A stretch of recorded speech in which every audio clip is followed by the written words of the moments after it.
Growing in a farm in Malaysia in the 80s, collectively, for all of the small-scale farmers, we were encouraged to go into the intensive system whereby you either go for palm plantation or, in my dad's case, he was persuaded to join the machinery of poultry-intensive, poultry farming.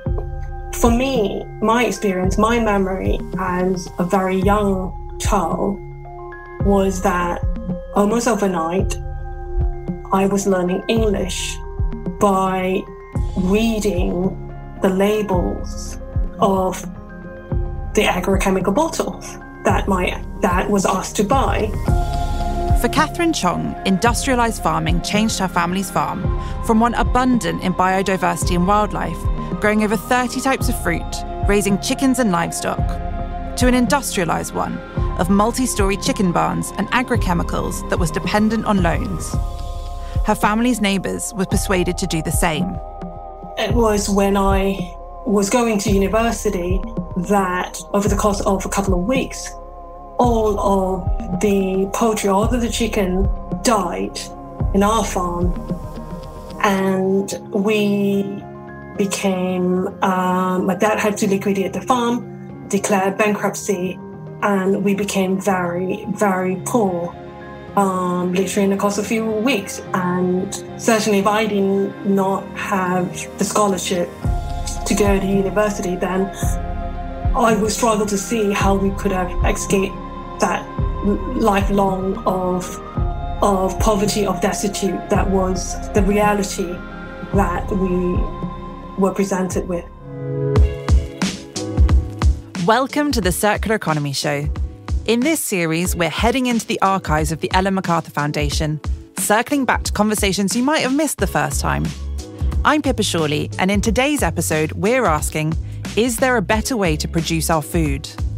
This was part of our award-nominated Redesigning Food series, which explored what a circular economy for food would look like, met the people working to make it happen, and looked at how it could be scaled to feed a growing population. We heard there from Katherine Chong, an ecology, social and governance advisor, about her experience of her family's move from small-scale to industrialised farming. The Foundation's food lead, Rhaenyra O'Donnell, explained how industrialised farming had become so widespread and why we need to move away from this kind of food system. We have an incredibly efficient food system. It is highly industrialized. It has been designed to feed a rapidly growing population across the globe. We can access all sorts of things at all times of the year.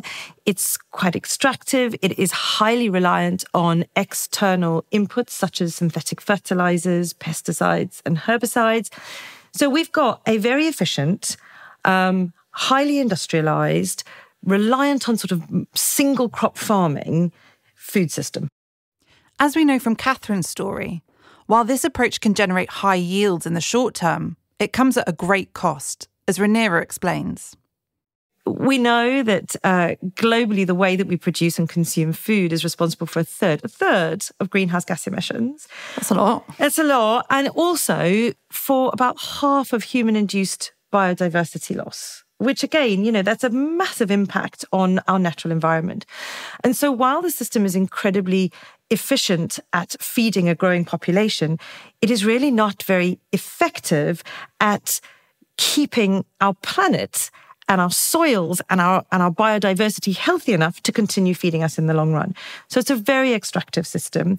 It's very polluting, very degrading to landscapes. We're seeing natural ecosystems being taken out, so deforestation, for example, to make way for huge tracts of monocrop for cattle farming or for soy farming around the world. And so I'll say that again, we've got an incredibly efficient system, but it is not effective. This intensive farming system has resulted in a race to the bottom, where we are demanding greater volumes at lower prices. And it's not just farming. Our entire food system has been designed to sell a huge number of products. I asked Rhaenyra to explain what we mean by design here. I don't know about you, but I plan to plant vegetables in my garden every year. And I go off to the local garden shop and I look at all the seeds and I have a choice in front of me. I can plant F1 carrots that are orange. I can plant another variety that might be yellow, or I can choose a packet of heritage carrots, which come out in purple, yellow, white, and orange. That is a design decision. And those sorts of design decisions are being made by every grower, every food manufacturer, every chocolate bar, box of cereal that is made. Somebody somewhere is making a design decision on what it tastes like, what ingredients go into it, where do those ingredients get sourced from, and I guess importantly for this conversation, the systems in which those ingredients are grown. At the beginning of this episode, we heard from Katherine Chong, who grew up on her family's farm in Malaysia and saw at firsthand the devastating impact of industrialised farming on her own family and local area. After coming to the UK as a student, she now works as an ecology, social and governance advisor, helping companies, investors and governments link corporate decisions to social and ecological impacts. She argues that our current food system is a failure of design. Our food production is not designed by farmers and not designed for farmers. And many would argue it's not designed to meet the SDG goal of reducing hunger, of providing us with the basic level of nutrition. And so who are the people that are designing our food system? And when we look at that, and then we look at, we have to look at who's dictating the price, who's dictating what is being produced, how it is produced, which then feed on to the limited choice that not just farmers, but producers along the supply chain have. It forms a type of constraint whereby if I look at what I can buy in order to make the food that I want to make, say I'm a baker. It's also well to say that I want to use grain that is produced in a way that's in harmony with nature, but are they available? And if we look at the way that we've been shopping, the places where we're able to shop, and then what is put forward in front of us, I think many would argue against this myth that it is the market that decide, it is the people, it is the consumer that decide what gets grown.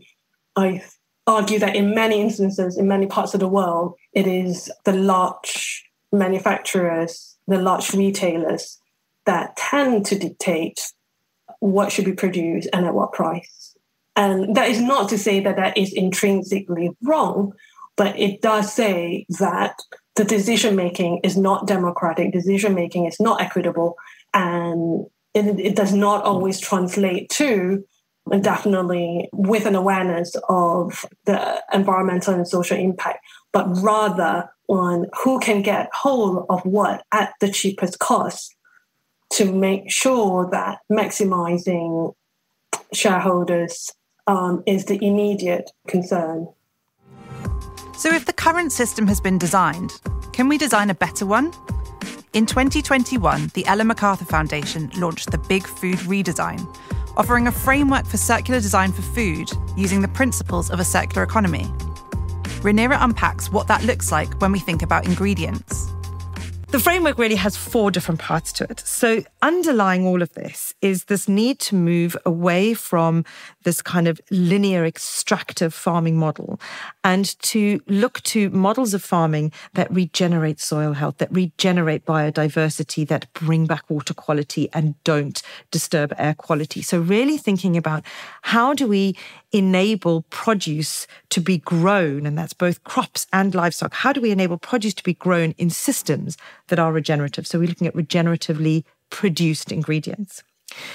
The second opportunity, we call them design opportunities, is thinking about diverse ingredients. So we know that today 60% of the calories that we consume come from 4 crops. Four crops. And so we know that for nature to thrive, diversity is absolutely key. If you look at natural ecosystems, they're full of lots and lots of different types of plants or different varieties of plants. And so diversification of ingredients is one of the key ways in which we think that you can instill that as a design decision. So you might think about potatoes, for example. You go into the supermarket and I don't know about you, but you're faced with, 5 or 6 different kinds of essentially white potatoes. Yeah. Occasionally you might get a red rooster. They're really exciting. They roast very well. But out there are about 4,500 varieties of potatoes. So if we think about how many potatoes are produced globally, if we could introduce some diversification into those, think about the resilience that it would bring back into natural landscapes and the variety and the diversity that we would be able to have. So diversifying ingredients is a really key part of the framework. So we've heard about the need for a food system underpinned by regenerative agriculture and production, and why we should use diverse ingredients. Next, Regenerative sets out the opportunities around lower impact and upcycled ingredients. Another part of the framework is around lower impact ingredients. So we hear a lot today around the kind of quick wins in moving from animal-based proteins into plant-based proteins. Eat less meat, eat better quality meat, eat more plants. And absolutely, that is part of the lower impact opportunity here. But we also need to think about looking at the different impact plants have on the land. So a classic example would be, and I think we put this in the report that we had, like, let's take a wheat-based cereal. My children live off wheat-based cereals, so I know them very well. But if you swapped out some of that wheat flour and introduced a legume-based flour, so for example, a green pea flour, you could ask your farmers to be planting 60% wheat, 40% peas, intercropped with each other, which would then enable the peas to lock nitrogen in the soil, meaning the farmer didn't have to use external inputs for fertilizer. So you are lowering the impact that those plants have on the landscape. So really thinking about the types of plants and the impact that they have on the landscape in which they are being grown.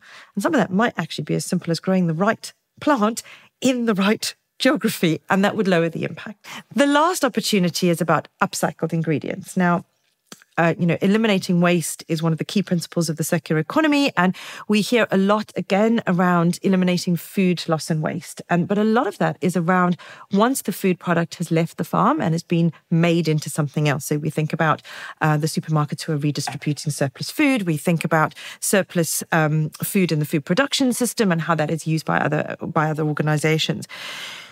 But we haven't really focused on what we call kind of on-farm crop residue. So the residue that is left from the growing process or inedible crop residue. So you think about all your banana peels and your orange peels and things like that. And, there is a real opportunity to provide more value for farmers in being able to valorize their crop residues, but also to be able to use those crop residues for ingredients, which mean that then land can be not used for farming. And a really great example of that is currently every year there's about 2.8 billion tons worth of crop residue, which is like massive, right?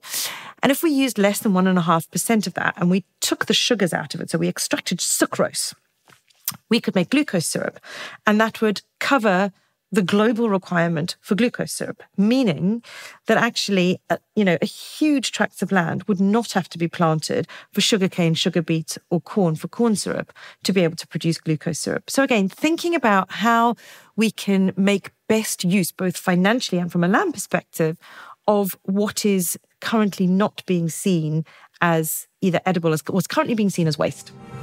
So a circular design for food is a framework that enables us to put nature at the heart of decisions, applying circular economy principles to every choice, from product concept to packaging to ingredient sourcing and selection. As Regenerative says, it uses ingredients that are diverse, low impact and upcycled, all underpinned by regenerative production. Regenerative is a bit of a buzzword at the moment, but what does it mean? Philippe Berker, co-founder of Climate Farmers, an organisation working to scale regenerative agriculture in Europe, and Katherine Chong, taught me through regenerative agriculture and regenerative production. For me, it's a very simple one. Regenerative agriculture is, for me, agriculture which regenerates the soil health. That's it. Like, essentially, I always say, it's just a mindset shift from a focus on yield to a focus on soil health. If you are increasing your soil health, then you are regenerating your local ecosystem inadvertently. So, yes, regenerative productions, I think it encourages us to look at the whole food system as a whole, and also in its component parts, such that when we look at the interactions of the activities relating to food production with people and nature, we are able to hit the nail on the head, so to speak, when addressing the impacts of depleting natural resources and climate change, such as mitigation strategies. And that means that we look at the food production as a system consisting of agricultural practices, that is what happened at farm gate, alongside forestry and other land use change, and also pre-gate activities such as fertilizer manufacturing, and post-farm gate such as processing, packaging, retailing, and the waste that goes along the whole production chain. Other than farmers, who do we need to get on board to change the system? Rhaenyra says there's no silver bullet. I think, all the players along the food value chain have got a huge role to play. Our research shows that in the EU and the UK, the top 10 fast-moving consumer goods companies and retailers have influence over 40% of the agricultural land within those geographies. So if you think about then the influence that those big companies, big food companies and retailers have, and if they all included circular design for food and how they design products and therefore how they sourced ingredients, the impact that could have on the landscape would be massive. But they can't do that without having farmers who have the knowledge, the equipment and the finances to be able to actually produce ingredients in a more regenerative way. And that then starts to link back to, okay, well, how are we going to maybe repurpose subsidies so that we're actually pushing public money into supporting a more regenerative approach to how we grow and produce our food? And then there's the small innovators along the way. There's all the supply chain. So I think it's really hard to say that there is a single bullet. I think, EMF, we're all about systems. And this is one classic case where unless the whole system moves and works together, we are not going to see the scale of change that we know that our soil and our biodiversity needs. In this episode, we've heard how our current food system is eroding soil health, damaging ecosystems, and contributing to the pressing global challenges of biodiversity loss and climate change. But we've also learned that through better design and by applying circular economy principles in this sector, we can create a food system that regenerates nature while still generating enough abundance to feed an ever-growing global population that's expected to grow to 10 billion by 2057. If you'd like to explore this topic further, listen back to our Redesigning Food series, which we'll link to in the show notes. Thanks for listening. If you enjoyed this episode, then please consider sharing it or leaving a review to help spread the word. See you next time.